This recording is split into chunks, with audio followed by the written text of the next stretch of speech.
fiarahana indray no iarabananao izay manaraka televizionna malagasy atao anatin'ny metotetry ny andro amin'izao takarivan'ny fasivy amby roapolon'ny volana septambra 2024 sy 2025 izao.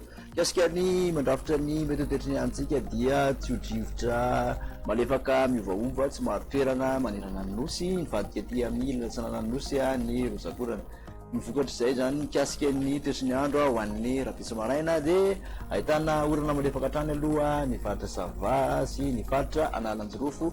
Andrahona kosa ny andro raha ho an'ny faritra Diana Sofia mahazo an'ny faritra Boeny iny ny faritra Melaky ary amin'iny ilana tsanan'ny Analamanga sy Vakinankaratra iny. Ahitana endrika orana tandrivindrahona kosa na mandrahona azy andrefany amin'ny faritra Betsiboky iny Ratoka Omaina any amin'ny faritra Sisa. Tolakandro dia mbola miteratrany ny orana malefaka ho an'ny faritra Sava sy ny faritra Analanjirofo.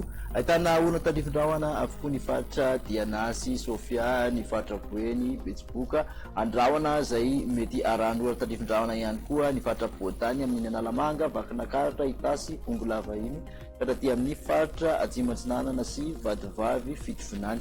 Omaina tanteraka ny faritra Andrefan'ny Nosy. Ny maropana voavinavinina ho an'ny ambandrindra dia 5:10, Vakinankaratra manodidina 5:10 ka hatramin'ny 9:00 eo ny faritra ampovoan-tany, 12:10 ka hatramin'ny 12:20 ny Morotsiraka Andrefan'ny Nosy Ratoka, 9:10 ka hatramin'ny 13:20 kosa ny Morotsiraka Atsinanan'ny Nosy. Ny maropana ambondrindra voavinavina dia 4:30 degré Celsius. Antsohy manaraka azy ao 3:30 Mahajanga manodidina ny 4:20 ka hatramin'ny 5:20 ka hatramin'ny 6:20 ny amin'ny faritra ampovoan-tany, 7:20 ka hatramin'ny 8:20 ny Morotsiraka Atsinanan'ny Nosy Ratoka, 7:20 ka hatramin'ny 13:30 ny Morotsiraka Andrefan'ny Nosy.